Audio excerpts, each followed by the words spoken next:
Hi everyone, thank you so much for joining us today. I'm Jane Shepherdson, Chair of My Wardrobe HQ, and I'm hosting this discussion on sustainability in menswear and celebrating our new partnership with Belstaff.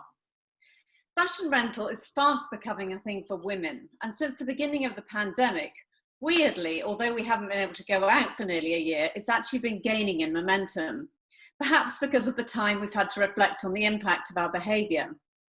I had a rental epiphany a couple of years ago when I realised that it was pretty much the only thing that still allowed me to enjoy fashion without feeling guilty about the damage it was doing to the planet. It also gives everyone the opportunity to experience the joy of wearing a beautifully designed and exquisitely produced piece of clothing they wouldn't normally be able to afford. Now My Wardrobe HQ is launching rental for men too. Why should they miss out? And what better partner to launch with than Belstaff, a heritage British brand that values quality and craftsmanship above anything else. Today, I have the enormous pleasure of discussing all things menswear, sustainability, rental, and other forms of conscious consumerism with an incredible lineup of creatives, advocates, and the man who knows all there is to know about menswear, Dylan Jones, editor of British GQ magazine and chair of the British Fashion Council. Now, I've got some questions I'm going to ask each of you, but we want it to be a conversation, so Zoom permitting, do feel free to jump in at any time if you've got any comments. Can I start with you, Dylan? Our increased awareness of the need for a more sustainable industry has tended to focus on women's wear up until now, perhaps because their spend is relatively higher, but surely the same applies to menswear too. What changes have you seen happening recently? I think the changes that I've seen have been the changes that everyone in this world has seen, and is that it's become front and center. And I think I can remember having conversations about 15 years ago with various people in media, from brands, from journalism. And this was a topic which people were talking about, but it became, I know lots of people talk about virtue signaling now, but 15 years ago, that was very much a thing, because people knew that they ought to get involved in it, but there was not a lot of media pressure, not a lot of consumer pressure. So it wasn't done with much heart. But now, like I say, it is front and center. And it's not just front and center in terms of communication, in terms of product, it's also in terms of internal sort of DNA of brands. I think it's a real thing, and I honestly don't think that there's any great difference between what's happening in menswear versus what's happening in women's wear. Right, okay. And do you think conscious consumerism in the luxury world is possible, or is it a contradiction in terms? No, I think it's completely possible. And also, I mean, I look at a lot of this through the eyes of my very judgmental daughters, who are 20 and 22. And they are obsessed with fashion. They are obsessed with what's new. And they are part of this sort of collective conversation that everyone has now, driven by social media, about so many important things. And sustainability is sort of, it's in the top three. And yet they make consumer decisions based on how they feel about the company. In fact, I think just as an aside, one interesting thing is that because they are conscious of this is driven by spend, but they're very much into buying secondhand clothes. Because you can buy great things for the 70s from nothing. And also there is a sense that you're not involved in this sort of cycle of consumerism. So it's very, very important. Yeah. Well, that's very good to hear. So women are embracing rental. Do you think your readers are ready for it yet? Yeah, and I think that to be really cynical about things, I think that regardless of what we think, things are driven by the consumer. And if our consumers are interested in something, you don't have to pay lip service. You have to basically react and respond in a way that suits them, because they can get their media anywhere these days. And if you're going to have a relationship with someone, you have to be honest about your ambitions and also the way that you make up your own company. So it's they're not just ready for it, they are looking for reasons not to consume. And if you let them down, they'll wander off, they're gone. Right, right. Well, that's very encouraging. Thank you very much, Dylan. Great to have with us today also photographer and cultural commentator, Miss Anne Harriman. Hi, Miss Anne, how are you? Hello, Jane. I'm very well, thank you. Now, we actually have met before. In fact, almost exactly a year ago today, weirdly pre-pandemic. I think you actually took my photograph at a luxury fashion sustainability awards event, and I feel terribly honoured now, having seen your groundbreaking Vogue work. Thank you very much. Can I just, so you've only actually been a professional photographer for 3 years, and since then, you've become the first Black man to photograph a Vogue cover, the first Black person to photograph a September issue, and a cover featuring global activists, which I think has never been done before. How does that make you feel? Honored, and also it reminds me how much work needs to be done. Talent only gets you so far. You need to be able to showcase your talent, so the gatekeepers give you an opportunity. And I am a product of what happens when you have a diverse voice at the very top of an institution. Edward Enninful gave me the opportunity because he has that lived experience and was able to cast the net further afield to let me try and tell the visual poetry of his September issue. So, you know, if we can have more women, more people with both visible and invisible disabilities, and more people of color in the C-suite, on the cap table in HR, then absolutely, I think we'll be able to have things like me taking a picture for British Vogue not be so historic. Yeah, yeah. I mean, it must be really important for young creatives, young Black creators at the moment, to have a role model like yourself actually doing this. I mean, that must make a real difference. Yeah, it's more important to me than my own career in terms of the work that I get, that I'm able to empower people that don't necessarily feel that the socioeconomic constructs of the lottery of life, i.e. their birth, has given them. So if by seeing me, they feel that with this seemingly inanimate object called a camera, they can, you know, be the custodian of history, shoot high fashion as well, then that is incredibly important to me. Yes. Yeah, yeah. We've seen a lot of protests this year throughout the world, and you've documented much of it. Do you think there's been any real change within the fashion industry? Yes, I do. What I don't know is whether that change is purely a knee-jerk reaction to the moment that was 2020, or something that is going to be more long-term.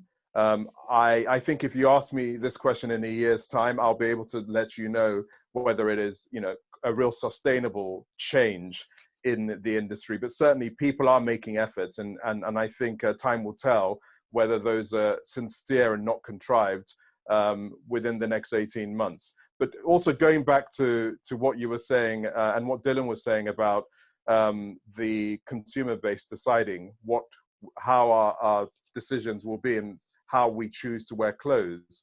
It's not dissimilar to what happened with streaming, with iTunes, with Spotify, or even how we use Uber now. I think the internet has allowed us to make choices, and the idea that you can either have a membership or rent clothes and have a far wider selection of high quality clothes, I think is definitely needed right now. Oh, great. I'm so glad to hear you say that. That's wonderful. Can I just ask you one other question, Miss Anne? You're also the founder of whatwesee.com. Mm-hmm. And I love it. But how do you describe it? In many ways, I think the internet has helped weaponize mediocrity. So the normalization of content that is not good for our mental health. And having two young girls, I just got very concerned. So I built a media business that is that safe harbor. If you're drowning in the noise of the internet, we are this curated life raft of the very best of art, culture, that helps you see the very best of the human condition. Perfect. That's brilliantly described. Brilliantly described, and it is a great website, I've got to say. Thank you. Thank you so much, Misan. My pleasure. My next guest needs no introduction. It is the actor James Bond. Oh, sorry, no, James Norton. Are you telling us something?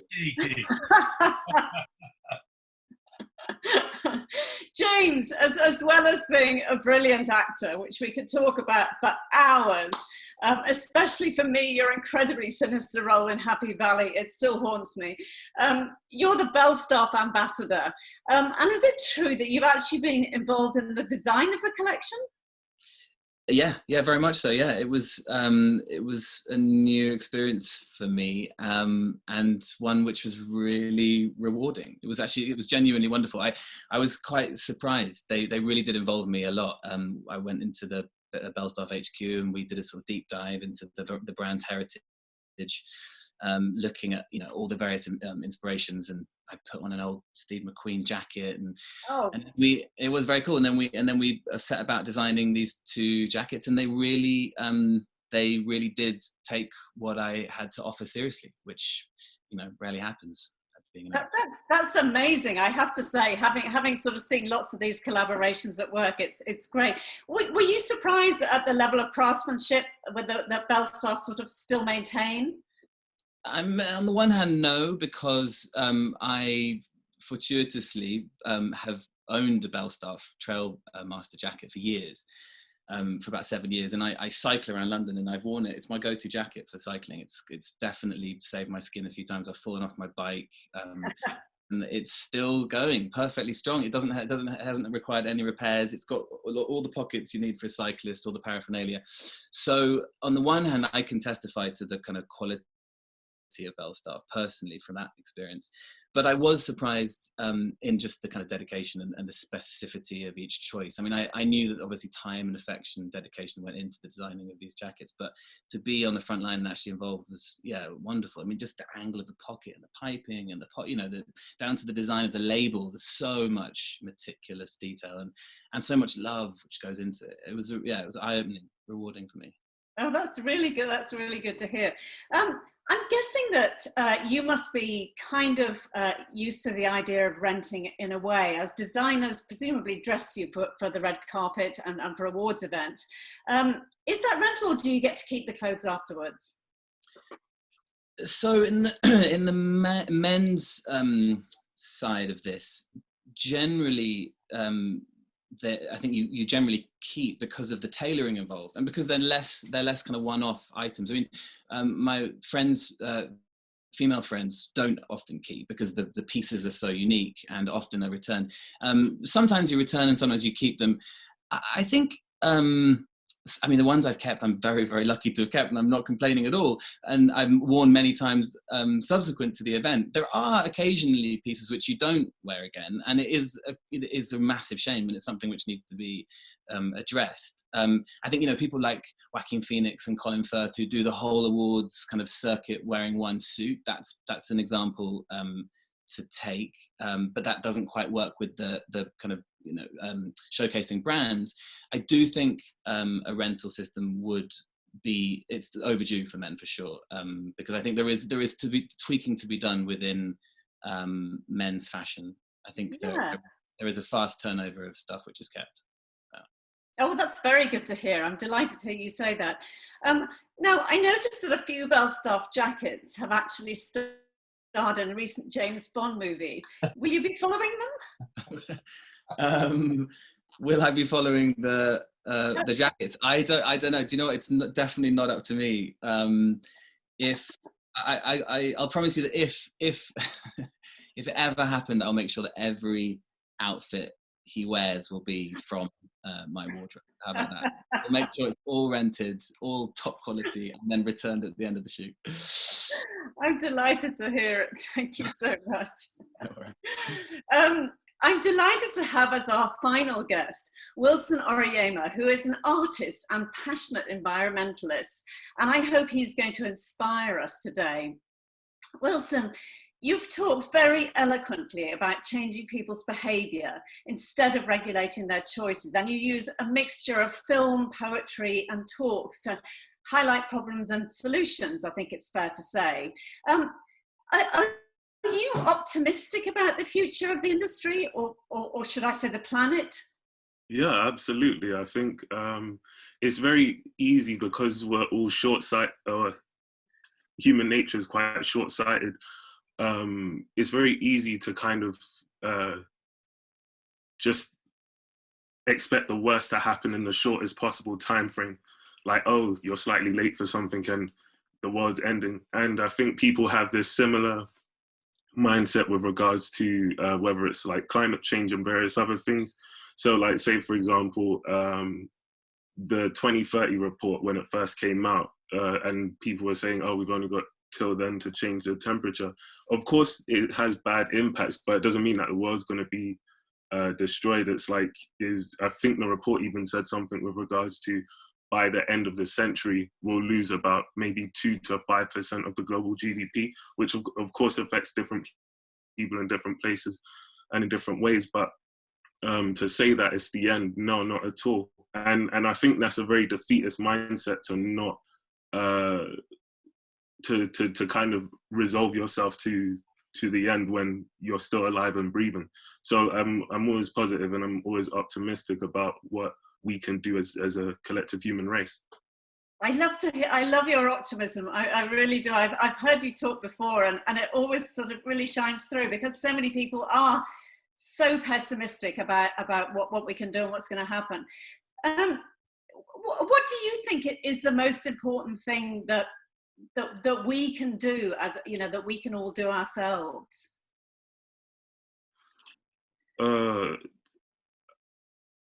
On a personal level, I think just asking why a lot is quite helpful, because for me, in regards to, I stumbled into like sustainability and a lot of my work in fashion and beyond, and a lot of my interest all started from why and trying to understand the interconnectedness between things. So it's why is there a correlation between maybe bad eating habits and why I might be tempted to buy more things when I'm sad, or like how I consume information or distorted news, which I think is something that's troubling people across the world right now in political spheres and beyond as well.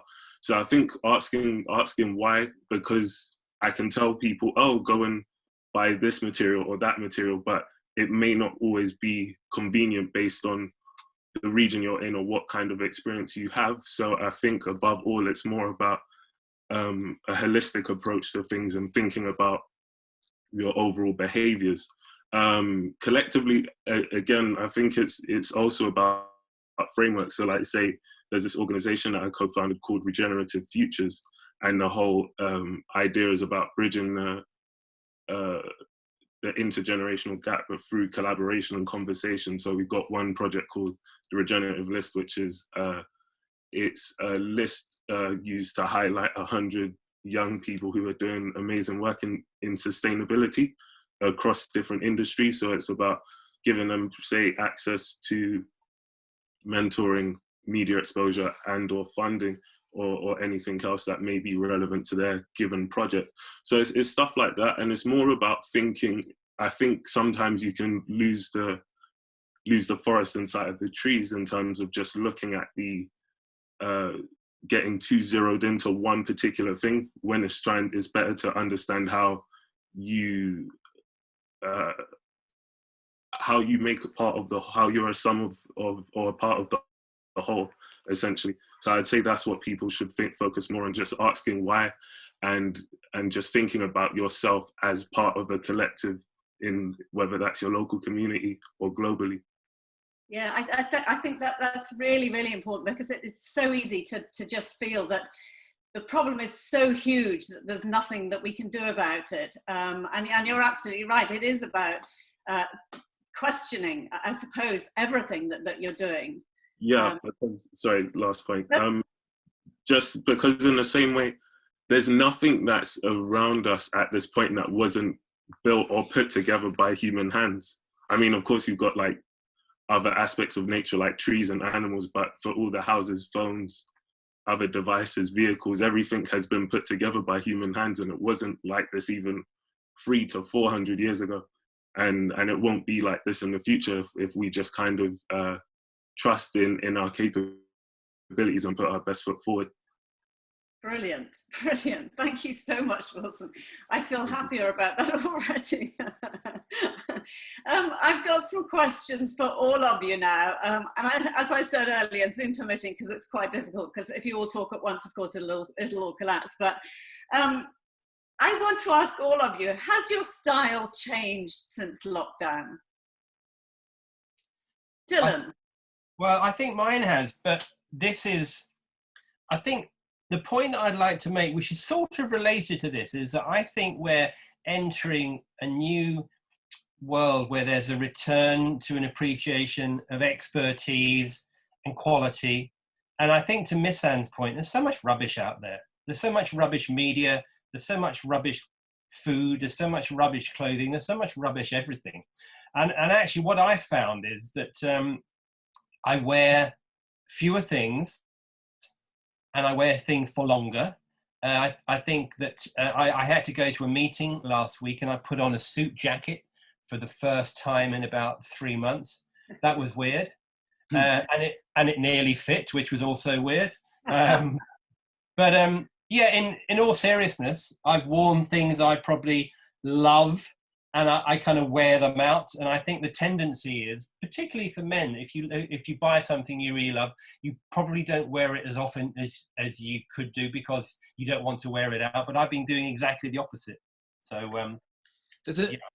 there's a challenge, though, isn't there, with the quality question? Because I don't know about you guys, but I have been sucked into the Amazon sort of vortex. And if I've needed a piece of like gym clothing or whatever, I just go straight onto Amazon and I click it, and it's done. It's here in a day. And often it's not the best quality. I don't know where it comes from. And there's a false economy, because you can buy 3 or 4 of those running shorts a year. Whereas if I want to buy the quality piece, which will last longer, I kind of want to hold it. I want to feel it. I want to try it on. And with the kind of high street falling apart, there's a question about how we're going to encourage people to invest and kind of turn their back on that, what is a false economy. You know, as you say, we should be choosing those pieces and then lasting forever. Yeah. I think right. living for experiences is going to be much more important, with the mental health ramifications of the year that we've all had. I think none of us are okay, right? And simple things that we've all taken for granted are becoming much more important. You know, the idea of just having and I love an old fashioned and a cigar. So having an old fashioned and a cigar, making an effort to what I'm wearing, with hopefully some kind of fireplace nearby, is something that I've always taken for granted. But now, when we are unshackled from the confines of our homes, I think both men and women are going to actually make that extra effort to treat themselves. And whether it's renting nice things or just not taking things like our fashion choices as if it was a given, is definitely going to happen. And it could be for our mental health, which is the funny thing is, mental health and clothing are very, very much connected. So I wanted to put that out there. That's very true. And certainly the bit about mental health and clothing being connected. I mean, I find on some lockdown days, I just feel terrible. I can't sort of get together the energy to dress properly. And yet when I do make the effort, I feel so much better. In fact, today I feel better than I have done for some time. I have a jacket and a shirt on. I feel kind of positively as if I've got sort of armor on, or I've really dressed up. It's an exciting day for me. It's the shoes, isn't it? I shouldn't do this on this panel. I've been wearing Adidas sliders like years now, and it's a shock, because I need to, my back. I just need to put on some proper shoes. My mental health and my physical health. Well, I wore leather shoes to the very same meeting, and that was strange, because I've been wearing trainers now for a year, and actually I like it. Can't help myself. Dylan, I'm struggling. I can't hold it anymore. And I wish my mother was here, because I would call her to have a look at there's nothing I've achieved in my life that is as perfect as your bookshelf. And I just cannot, I mean, look at this thing. It should receive, it maybe has received an award. I can't take my eyes off it. It's amazing. It relaxes me as well. And I take that as a huge compliment. Thank you very much. It certainly is very impressive, Dylan, I have to say. You're very kind. You're very kind. I think it was interesting, one of the points you made earlier, James, about buying online, and that you don't get to actually feel the quality of something, and that worries me slightly anyway, with this incredible move towards online shopping, and that it is very hard to feel the quality of something until you actually get it delivered. I mean, I actually love the going into a store and feeling something and feeling the swish of the fabric, because you get a very good idea of how it's been made and the effort that's gone into that. And I guess it comes back to a little bit from what Wilson was saying, that it is about sort of stopping and considering things before just sort of going off and buying them. Yeah, which is where my wardrobe, I mean, you know, the idea that you can consider something of a really high quality and you can, you know, test run it, which hasn't been offered before. I mean, it's a seamless segue into it's brilliant. I mean, you know, that is the answer when you have an explosion of online demand and you don't have the space to actually, as you say, switch the fabric, to be able to test drive the really expensive, really good high quality piece is brilliant. Absolutely, and I truly believe that once you've tried on something that's really, really beautifully designed and exquisitely made, it's very hard then to go back to something that sort of was very cheap afterwards. So, and I love the fact that it allows everyone to be able to do it. Jane, one more thing I wanted to say. Sure. Is the key word that I won't shut up about is, and it sounds simple, is empathy. Empathy. And empathy unlocks, you know, we're all having this moment of reflection stuck at home. And I think empathy allows you to make the choice on what you eat, what you wear. And it is in this moment that we've had for the last year and ongoing where we will make those decisions. So it's perfect timing for us to review our choices of what we wear. Perfect, and the perfect ending to the discussion. Thank you very, very much, Miss Anne, James, Dylan, and Wilson. It's been a wonderful discussion, and thank you for spending the time with me. Pleasure. Bye-bye. Great to see you all. Have a good day. Take care. Bye-bye.